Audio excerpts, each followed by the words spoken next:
আশা করছি সবাই ভালো আছো। আজকে আমাদের সাথে এসেছে কাজে ডাব্বু। মোটামুটি 6 মাস পরে আসলো, দুবাই চলে গেছিল। এটাই হচ্ছে ডাব্বু। দুবাই থেকে কালকে ফ্লাইট ধরেছে, সন্ধ্যাবেলা এসে পৌঁছেছে এখানে, সকালবেলা আবার উঠে কাজে। ডাব্বুর এটাই জীবন, মানে ডাব্বুর জীবনে শান্তি নাই। এই সকাল থেকে এসে নিয়ে 3টা বোর্ড লাগালো ডাব্বু। এখন ডাব্বু বোর্ড কাটছে। এখন দুবাই থেকে শিখে এসেছে, মানে করার দিয়ে কাটতে হবে না, শুধু চিরে দিবে হাত দিয়ে।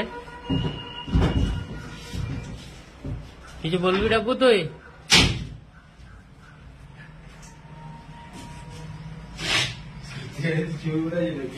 আপনি কিছু বলবেন ডাব্বুর ব্যাপারে? ডাব্বু তো গেছিল আমাদের কাজ, মোটামুটি 6 মাস ধরে কাজ করছিল, 6 মাস আগে। হ্যাঁ, তারপরে এসছে দুবাই থেকে। দুবাই থেকে এসছে ডাব্বু। পয়সা খুব শর্ট হয়ে গেছে ওর, হ্যাঁ, তো বলছে আমাকে কাজে নিয়ে চল কাজ করা। হ্যাঁ, ঠিক আছে, কাজে নিয়ে এসছি 6 মাস পরে। 6 মাস পরে তাহলে ডাব্বু কাজে আসলো। তুই কিছু বলবি ডাব্বু? ডাব্বু তুই কিছু বলবি?